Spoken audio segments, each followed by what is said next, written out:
In this video, myself and some other content creators will be talking about MCC 22, how each game went, and a few highlights from each game. Everyone's links are in the description, so make sure to go check them out. Alright, let's get started!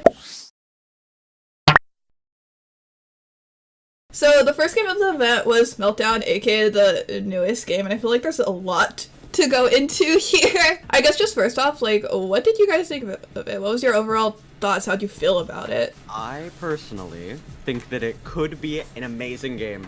Dude. However, first event, you know, like, nobody really knows what's happening. You could tell how well thought out it is, whether it's the map, the rooms themselves, the actual rules. It's just a very complex game, I would say, as opposed to something like hole in the wall or to get to the other side, which the objective is pretty clear. But this one, there's just so many different, I would say, like, caveats to it. It's really, I love it. I thought it was gonna be like Valorant, and it's like, I think at some point it is low-key, and I really like it. I think also, like, at the beginning, people being nervous and there was a lot happening. I didn't really get what the game was about and how we were supposed to win and where we were supposed to go, like which room was which. But I like it. It has PvP, it has, like, you have to have strong teamwork and good comms, so I liked it. I think I actually enjoyed it, like, a little bit more than I expected to, because it kind of, at first, with all that we had to go off of, it seemed very battle boxy, another like PvP, but like grid runners but PvP. I kind of really enjoy that factor of like having to move through the rooms and then also being on the time crunch to get out of that room. I feel like a lot of teams learned the hard way about how fast-paced the game went. I mean, it was the first time being played, kind of expected that there's going to be a few road bumps. As the rounds went on, you could tell that people were a little bit more aware of how fast they need to be going and what they needed to be watching out for. Let me see. When I watched the rules video for the first time, I was like, there is so much to this game. Like, there's so many different components, which is what I think makes it so great. I really enjoyed it. I really enjoy that it is a bow-skilled heavy game, because you have to freeze, like, the other team. It's not necessarily just about like PvP and getting crits. I honestly think that's the coolest part, as well as the point that it's a new game for everyone. Nobody knew what they were going into. So I thought that was really cool to see like who did well and who didn't. And I'm so excited to see like maybe next season changes and like new strats and stuff. When it was first announced that there was a new game and then also no Sky Battle or SG, I was like, okay, the game is probably gonna have some PvP, but I feel like it was gonna be more team-based. And I think it ended up really cool because it's both PvP, or like PvP in a sense with the bows, but also team-based. It kind of gives that like SG type vibe where you're really gonna have to work together in order to pull that out for the round. It's also like very forgiving. Like, as long as one teammate's alive, you can still get everybody back alive, which is cool. A few people pulled off some really cool plays where they were able to bring back their whole team because they were the last person alive, but those heaters helped so much, or the pre-placement of heaters helped so much. Yeah, there's just a whole bunch of different strats that you could go about with this game. Like, you could try to rush and defend, or you could sit back, you could hold certain choke points, and it's kind of figuring out what the best one is, and because it was the first time, we don't really know yet. Tubbo said that the game tends to reward people who rush more, but then other people were insisting on holding, like what you said, the choke points and everything. So seeing like the different strats for the different people depending on their skill level. Something I kind of want to talk about is the map and the layout of it, because where you spawn is so important, TPH. Like, it changes how you have to play the game, like how fast you have to play it, or if you're able to be more aggressive on other teams. I was actually watching Frost VOD review. He was putting a lot of focus on those choke points and how if you spawn in like the corner, for example, you're able to go and cut off the team next to you and kind of just hold that entrance, because they only have one entrance into the next room, and so you know that one team is going to come through there. So if you're going for kills, then you can go ahead and go and do that. I know, like, other teams, for example, they kind of just rush to the gold room and are like, okay, we get this gold, we wait for the like barrier to drop, we get the gold, and we just defend it. I was gonna say about the heaters, I found those very interesting. Everyone was screaming like, oh, if a team places a heater and you like freeze their teammates, go run and break it. And just like freeze different teammates so they can't do anything about it. Because a lot of people were like freezing people, but then they wouldn't break the other team's like heater. Yeah. the TV would get like melted, like unfrozen. Because I was like screaming at my TV like it was a football game. I was like, come on, break it. So you have it there and can't move. Yeah, I think like the teams that really succeeded, like Orange for example, I saw that Pete was putting a lot of emphasis on breaking the heaters, and like that paid off. Yeah, that's definitely one thing to pay attention to because it is just a one hit. Literally, you just punch it and it's gone. I guess another thing I wanted to point out is that this game has huge potential to be played late game. Obviously, new games always get played first because they just want to see it and get it out of the way. But late game potential would actually go crazy. I find that one of the interesting things is you don't get to keep the gold if like they unfreeze, which kind of makes sense. So you really need to take care of those teammates. Where the late game possibility, where the gold, the coins are worth more later on, I think that'd be a really very competitive game, and I would like to see that in a final game next time. It feels on par with like Santa Time or SG for that huge potential at the very, very end. Like there's a lot of risk. God. I think that's what it Low is. reward? I think high risk, high reward. I was gonna say, wait, why did I say low? Yeah, like high risk, high reward. Yeah, I think the thing that would make this such a great final game is the fact that it is such high risk, high reward. It feels like that. I feel like that's how it compares to things like Scent of Time or SG, as you're on the edge of your seat at the very end of the game. The first clip I have is of Foolish, and it's very much that like, oh, you're able to clutch up with the heaters. Oh, I'm frozen. I'm frozen. I'm frozen. Place a heater. Oh god. I'm frozen and oh god, place a heater. I got one. Oh, it's Punz's team. They're gonna go in. Nice. Woo! Nice. Kill Punz. Kill Punz. Nice. Oh, I froze him. Michael, wait, I'm still near my heater. I'm still near my heater. Well, 8 months go, man. I'm frozen. Nice. Nice. Oh god. Okay. Go break the heater. Shoot them. Oh, what? Nice. What? I Oh my shot God. like 5 times. Nice. Break the heater. Run over there. Break the heater. They're about to unmelt. Nice. Break the heater. Break the heater. Okay. Unmelt me. Where's our heater? Place the heater. Place the heater. Place the heater. Place the heater. Did we get him all? Over here. Place the heater on me. Place the heater on me. Yes. Got one. We got him all. This Good job. is Good job. Good job. this is Dude, so we're crazy. hard. Okay. Wait, we need to get out. Hey, we have to leave. Yeah, he literally his entire team was frozen, and he pulled it off. The next clip that we have is JoJo. She pulls off like a pretty crazy ace. There are so many cool ace moments in here, and yeah, this is definitely one of them. Call it an ace. It is an It is ace. an ace. Come up here, come up here, come up here. Where are you guys? I'm coming. Oh, okay. Careful behind you. That's a door behind you. People could come from there. Oh my god! There's people in front of me! There's people in front of me! Oh my god, how did they get here? Yeah. Watch. Where's Sylvie? Wilbur's right by my body. Sylvie? Wilbur's right by my body. Kill him. I think I just... I got them all. You got You got frozen right here? Heaters, please. I need heater. Oh yeah, that should work. That should work. Okay, you guys are good. You guys are good. That flick at the end was crazy. No, like watching her bow skills, I'm like, oh my god. They're just crazy. They're just so good. Last one I have is another ace, and it's from Tubbo. And like his positioning here is so good. Like if you have that high ground and you're able to sneak up on them, it's like it's really good. Okay. Yeah, I'm gonna check. Make sure our right is clear. You can hit their heaters. Remember, you can hit their heaters. Oh, you can? Yes. Punch them.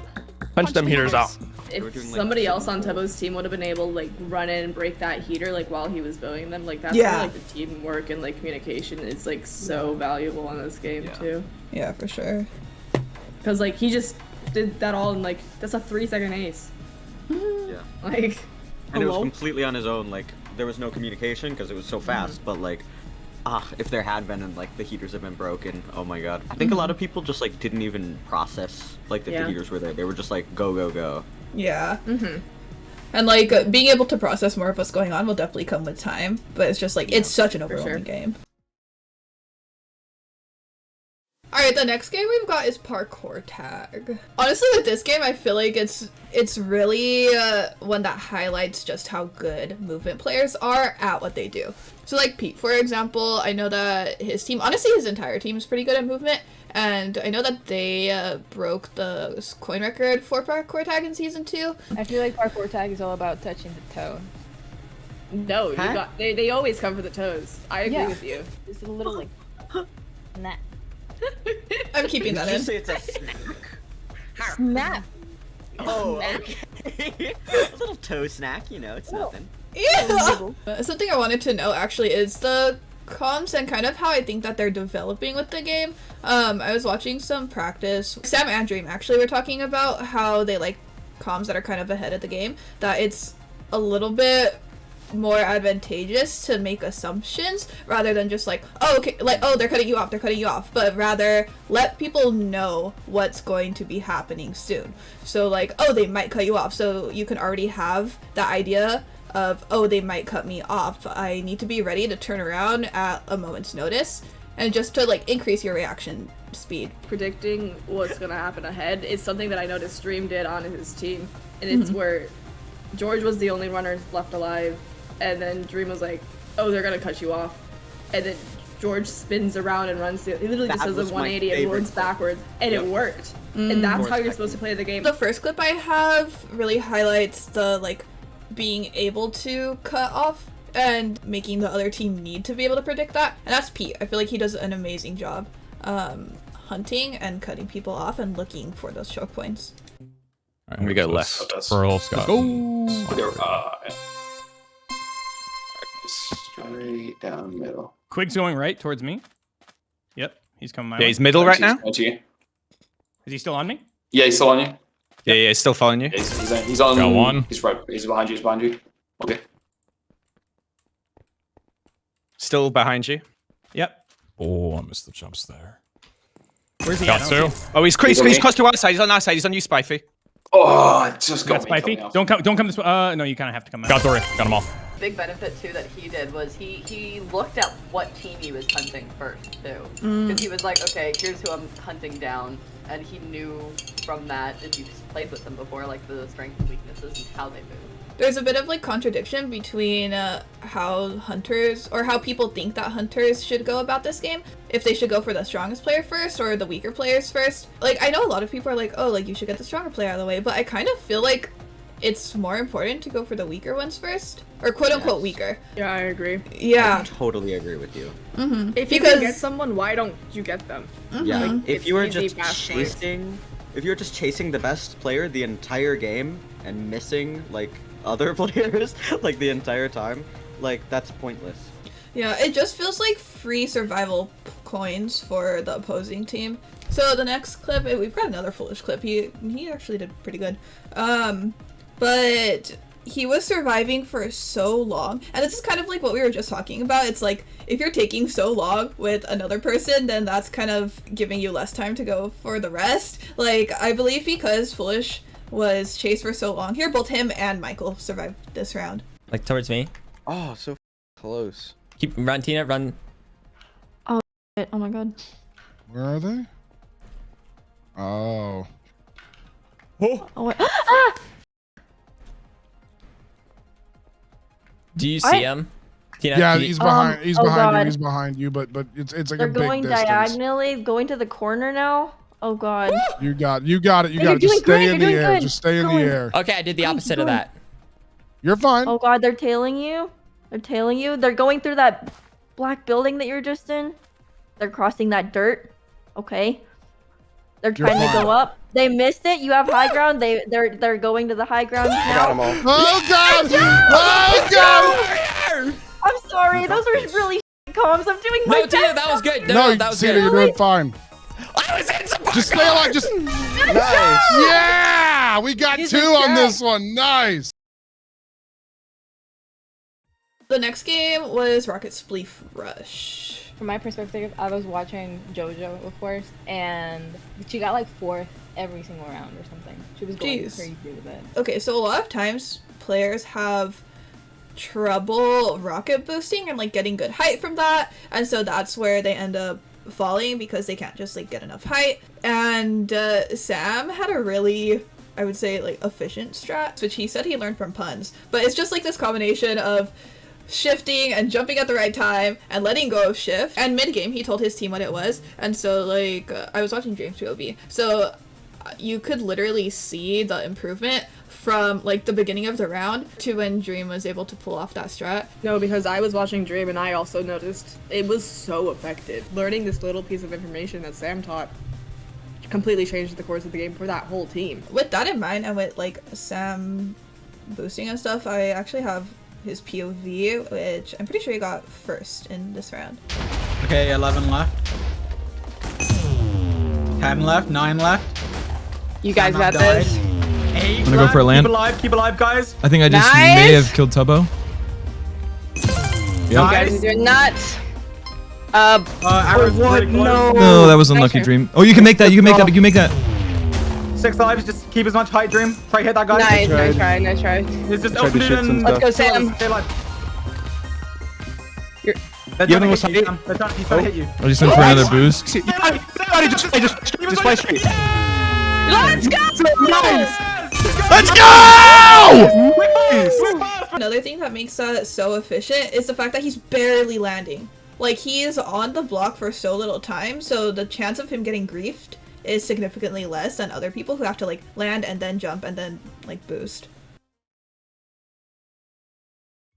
Hole in the Wall is like, I've had a love-hate relationship with it because like the glitches I'm like but I feel like it's one of those games that really has you on the edge of your seat, and for something that's so individual, I think that it's done really well, that it like gets both viewers and players to be so like nervous during it. I feel like you can never be too safe. With other games, you're like, oh, we have this amount of coins, we're safe, we're fine, we're doing great. But like, if a huge wall or like a very complicated wall comes up, wipes the entire competition, there's only one person standing there, you're like, oh, holy macaroni.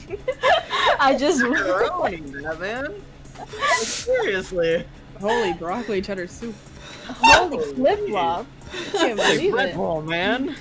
Most games I feel like you have more in your control, but Hole in the Wall, it's like literally just an accident and you're dead. Also, something I noticed this Hole in the Wall, I mean last one too, but like this one especially with the walls that were taking out like everybody, is how important those platforms are, and just like you can't really get around using them for some walls. Someone brought up that maybe people don't feel too confident using the platforms, but they have to at some point, but they get scared because they're like, oh, I'm gonna be off like the main platform, like what if I fall off? Yeah, those platforms were literally crucial to some walls, like with this JoJo clip, you can you can see how she uses them.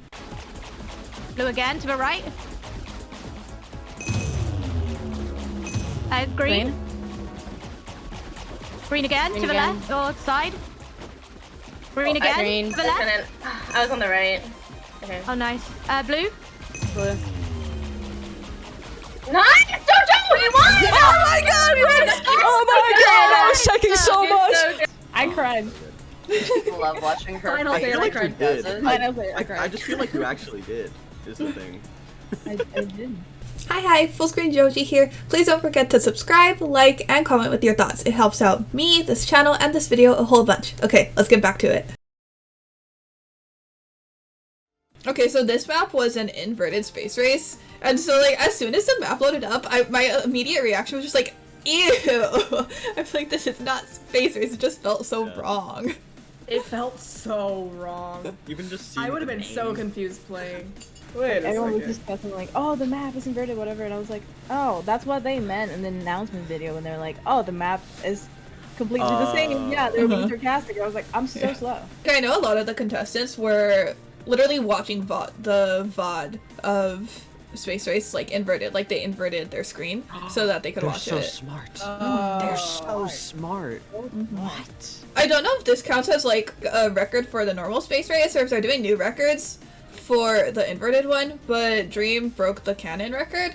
The record before was Punz with 5 minutes 15, and then Dream's, I believe, was 5:07. Although his All-Stars was still better, but like they don't count that as canon. Also, like, we need to talk about Sylvie. I'm ready. I'm so ready. I was watching Sylvie with my mouth wide open. She was going crazy. That is just also so satisfying to watch. She had like a little moment at the end, because obviously she was nervous. She did so well, and she was like making fun of the Reddit that was calling her out, saying like, oh, she was gonna be carried or she was gonna be bad, but she actually did amazing. I remember literally seeing Sylvie in first place, and I was like, wait, Sylvie's in first place? Not in like a bad way, but I was just like, oh my god, she's popping off. In her VOD at one point, she was like, oh, I'm falling off, and it's literally Dream, Sapnap, and Pete around her.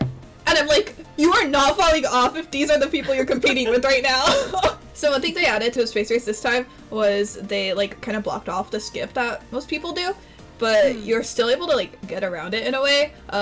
You just can't go like under, but instead you just go around. Although George kind of proved them wrong, which is another clip I have. But in the actual event, this is the skip that people were doing. So here's Dream doing it. Oh my god.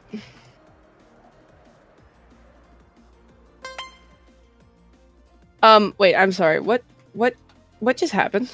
What? So you're still able to go up and like to the side.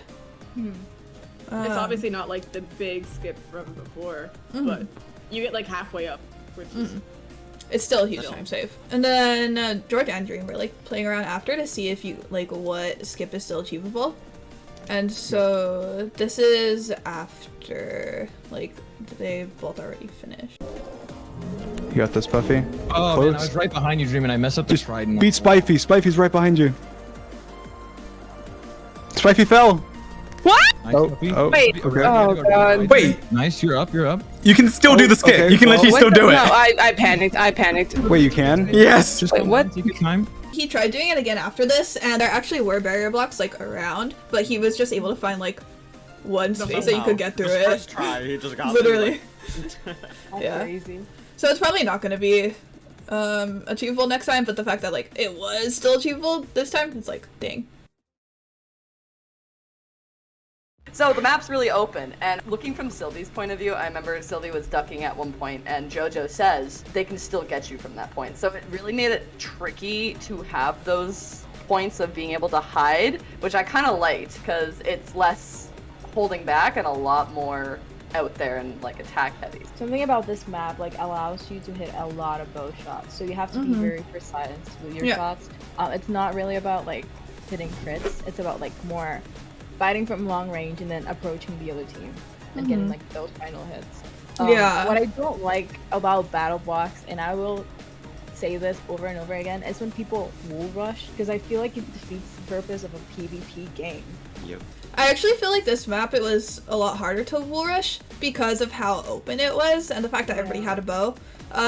So like Aqua, for example, I heard H talking about their strat after the event and how it was only Scar that was rushing, but then the other three were like fighting people off. So there was still some like PvP going on because like they were trying to distract while Scar was going in for the wool. Like you said, the map is so open, which is why like it is so bow heavy. I remember like Dream would get hit by bow shots and he didn't even realize he would be able to get hit from that angle. Yeah, like, same thing with Sam. You're gonna be able to get hit from anywhere, and it's all about you need to go and actually fight these people. Like you can't just sit back and hide like you might on other battle box maps. It kind of tricks you into thinking that you need to play it more back, but you did see a lot of teams just getting like spammed from areas that they didn't even realize. Like another thing that H noted was he was able to find this spot where you could go up a ladder and kind of just like camp in the corner and just like snipe people, and that was a place that a lot of people didn't see. I would say the map was a combo of like finding points that you can actually snipe from, but then also knowing when you do need to go in and melee. Highlight for battle box, we have Jojo again. So this was literally a 1v4 ace, and like she was down to so few hearts, and like yeah, it's just crazy. I shot one. I've got one heart. I need to hide. Sylvie, you can get shot there. They're gonna shoot me. They're pushing. They got me. Tommy's low. I'm trying to get him. There's one in the middle of this. Purple's one shot. Yes, I hit him. He's on two. Ah, it's okay. They're gonna sit in the kill in the middle. Tommy's 5 hearts. Oh, nice, Jojo. You can kill Tommy's on 5. Nice. Oh my god! Jojo, fill it. Phil. You need to fill it. Yeah, nice. Oh my god. Sorry, Jojo, I didn't mean to shout you. Oh my god. Oh my god! Gab, do you want to explain what happened to Yellow, seeing you were watching that POV? Actually, I'd love that. Please do. Oh my god. Yellow was doing so well. and they knitted Build Mart. And it was the first time in my entire life that I was rooting for Build Mart to be played because I know they could do good. Sands of Time comes up and I'm like, this is not a good game because the teams above them are good at Sands of Time. Red True. Rabbits is crazy at Sands of Time, so they're not gonna like go up in position. Sylvie started getting nervous and she just like kept dying to mobs, but at some point she lost 6 sand in a little like the pit with the magma cubes and she wasn't placing torches, so the mobs kept respawning. She was like getting chastened by pillagers across all of the map. So she kept trying, she lost the sand, and then they finally found a vault. I think it was the red one, and Sylvie goes. There was no time. Jojo is the only one who made it out. Sylvie literally turned back on the exit and was just like looking everywhere if they could find a little bit of sand. They ended up with 300 at the end. Only 300 coins. I didn't know Jojo was the only one that made it Jojo out. was the only one who made it out. Jeez. That's so rough. It was kind of one of those situations where like everything that went wrong could. Yeah. The duality of Sands of Time, right there. Yeah. To contrast that yellow POV, we have red. Let's go. So red technically got all 4 vaults, they just didn't escape with them all. It was kind of one of those like there were so many what ifs as to them being able to get it out with all those 4. I wanted to take a second for how Dream's teams always do really good at Sands of Time. Like he is the common factor. Dream, he knows where the keys are at spawn, he knows where the vaults are at spawn. He just has so much knowledge about the tunnels in general in Sands of Time, and he's like, if you guys see the gold key, let me know, I'm gonna go do it. Like I don't even care, like let me do the parkour, I'm good at it. And obviously Dream has had bad Sands of Times. Like this time around I feel like he had so much faith in his team, and he was just like, you know, you guys are gonna do this and I know you're gonna do it well, and they got all 4 vaults. I think another thing, because like we see other teams doing the same strategy now, right? Trying to go for keys, going for the specific tunnels, but I think what separates other teams as opposed to literally whatever team Dream is on is he's kind of micromanaging the whole thing in the best way possible.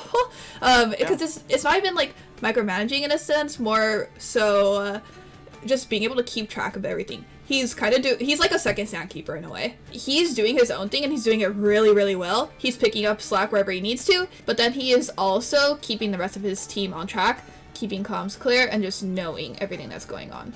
Obviously, one of the highlights, the gold key and the gold vault, and like my heart rate was literally not well. I should have gone to the hospital. I know.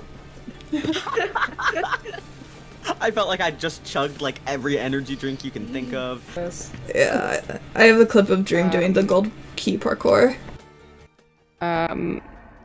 Someone, okay, am I nearly back? This tunnel is so confusing me. Dream, do you wanna, oh wait, you're just gonna get the key and come back on, yeah? I'm in it. He's gonna get the key and go to gold. Yeah. Oh, thank God. 90 seconds left. Okay, I'm coming back. I have 3 sand on me as well that I can bring. Okay, I see you, George. Okay, I'm here. Oh god, that red tunnel is confusing. I don't know why. Dead end as well. There's 6 This sand. tunnel's ran. That tunnel right now is ran. We've ran the whole thing. Should I go back into red and do the rest of it? Oh my god, my heart is beating so hard. I got the key. I'm running back. You know it's a scary parkour when even Dream is scared doing it. And look at him, he has 1,200 coins on him too. That would have been lost to lava. Do it, baby. Do it. 40 seconds. No way. If you have any sand, I can do it. I can get it. I know, I Do it, don't. baby. Come on. Do it, baby. Just do it. Just do it. Just do it. Just do it. Just do it. Run back, run back, Run back. Send it, baby. Send it. No sand. Wait, you two run back. You guys need to be by the door. I'm not gonna make it. Yeah, George, come here. There you are. You're gonna make it. You're gonna make it. Come on. You're No, gonna make it. he You're has gonna make it, Dream. seconds. You got 30 seconds. You're close. You might be able to make it. Just keep We should running. probably go. We should probably go. Go. I'm staying so you can Do it, see where I baby. am. No, George, just Do come it, baby. through, George. Dream, 2 you need- sand right there. Dream, you need to get out, Dream. George, I come know. through. I was getting sand. Oh, there's 10 seconds. Do it, I thought baby. I had more. I thought I had 20. 10 seconds. I had no time. Yeah, I had no time. I wasn't gonna make it no matter what. If we literally had 20 more seconds, I would have made Yeah, it. 20 more good seconds, try. I would have made it. Good try. Yeah, Not you even made 20 it. seconds. Well, 10 more seconds, I would have made it. We still won. We're in first. So leading up to this, where he actually goes for the gold vault, there was a lot of hesitation that I feel like could have been, or it could have made all the difference. There, oh god, so many what ifs. Like, what if he had cleared the mobs? What if he hadn't hesitated? What if he hadn't banked? Like, all of this. Like, what if he hadn't stopped to collect that sand? What if he had noticed that he had the one sand in his inventory? Because he did have that sand.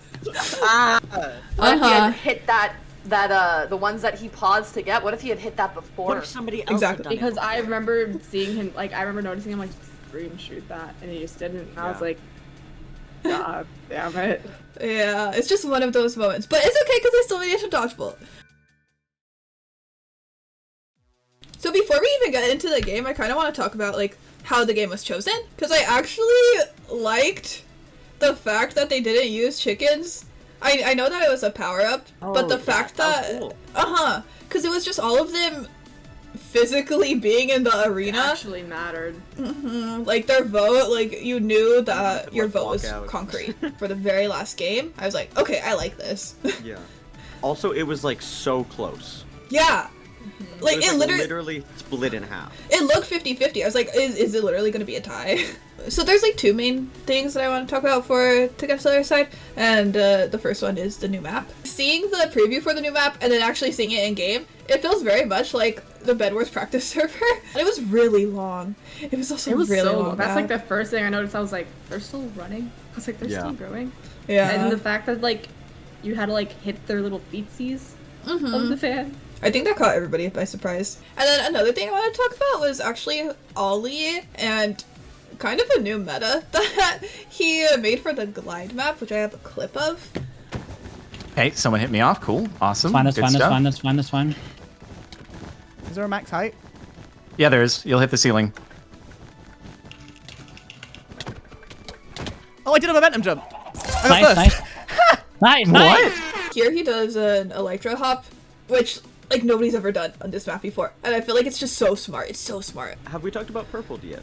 Nope, that's what we're going to right now. It's fantastic. I heckin' love purple. I just think he's so good. Like when he first joined the event, everybody knew that to get to the other side was going to be his game, and like, yeah, let's just watch him prove that yet again.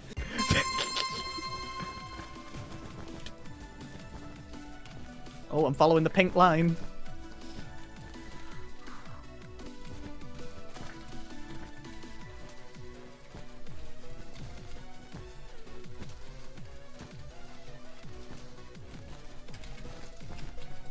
How do I do this?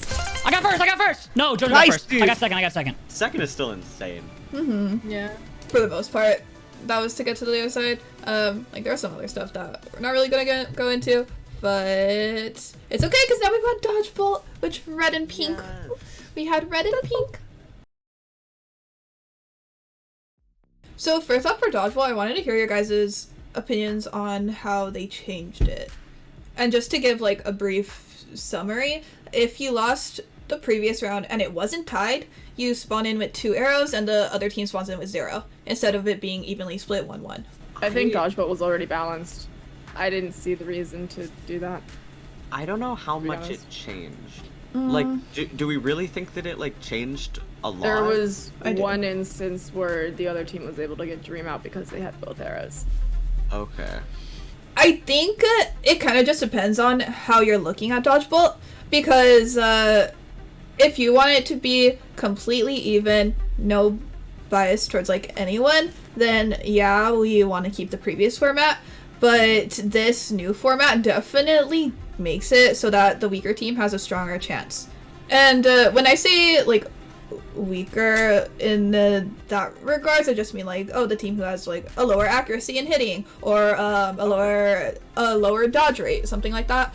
My thing is, if they're the top 2 teams, like that already feels pretty even. I guess when it comes to change, you kind of gotta think, is it a bad thing that you're giving the quote-unquote weaker team a bigger advantage? And kind of just trying to figure out where you stand on that. Personally, I'm also like not a huge fan of it. I do feel like keeping the final game completely even as much as possible is kind of the way to go, because it is the final game, right? Like, you've got the 2 strongest teams in there. Like, I could see how people do like it and think that it makes the game more, like, forgiving. But for me, like, the final game is the final game. Like, it's not supposed to be forgiving, it's supposed to be cut and dried, this is who won. Yeah. As Also, someone with the word fairly on my name, I don't think it's very fairly. Thanks, So Gav. That was pretty good. I like that. Don't give them credit for that. Also, like, unrelated to the change, actually no, kind of related to the change, because like you get 2 arrows. But if you do have those 2 arrows, a note that Dream made during the game is that you do want just one person shooting instead of splitting the arrows, because then the one person that has both arrows is able to calibrate based on how their first arrow went. I feel like that's a really good thing that a lot of people don't really think about, is like the importance of being able to feel how your shot is and able to adjust from there. Now we've got the moment that has literally been led up to for 22 MCCs. Only 22 MCCs. It Only- hasn't been that many. Only like 2.5 years or something like that, like casual. Waited longer. This is the clip of Pink Parrots winning, aka CaptainSparklez finally getting his win, and Captain's curse being broken. Okay, let's go. I think it should be Axolotls last shot. Yeah. Make the magic. Oh. Okay, Maybe watch out, towards shells you. in arrow, shells in arrow. Okay. Okay. We got this. It's you, Jordan. There's another one here. All there's right, one here. all right. Captain, you have the other. I want the other. Should I just No, go for both? Captain needs it. Do you want to take it? Dead at the win. Get the win, man. Let's go! You beautiful man! Let's go! Let's go! Oh, it's that thing that people do when they win! Oh my god, what is this? What is this?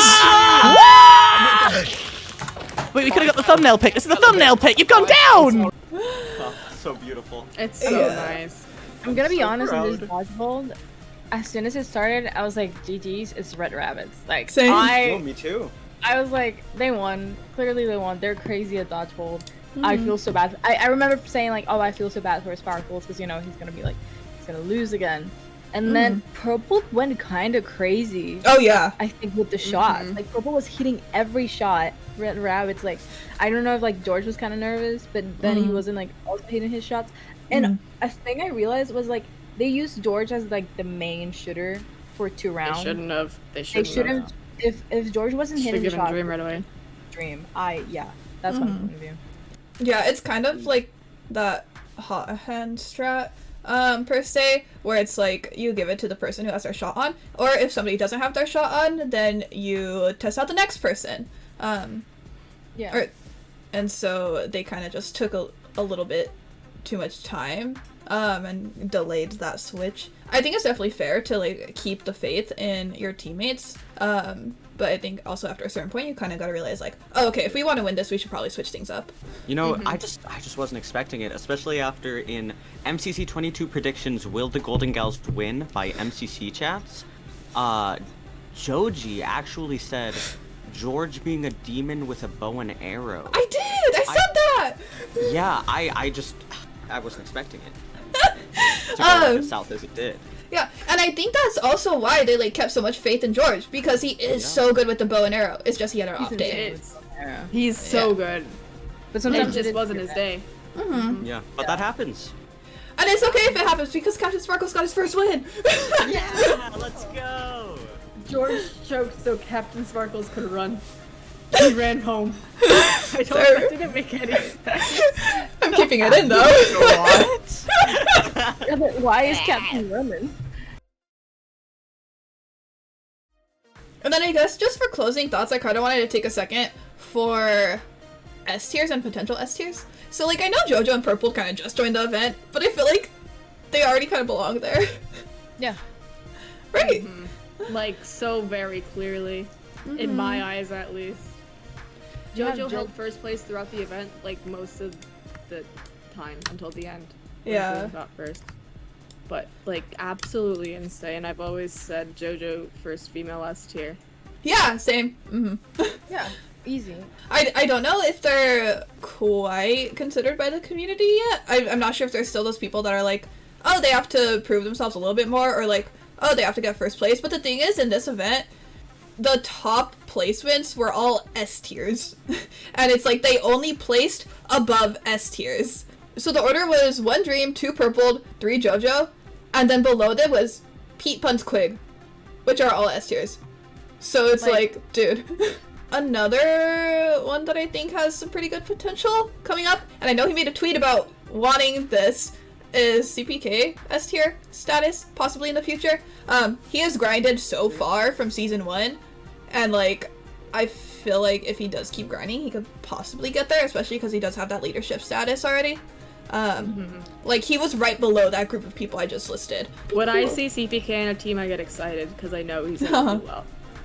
Like, I agree. He's just one of those people and like players, and I'm like, oh my gosh, yes, I'm so happy that like my favorite people are being teamed CPK. That's the end of the podcast. Thank you so much for joining me. I appreciate it, and yes, I will see you next time. MCC Pride! The gays! Let's go!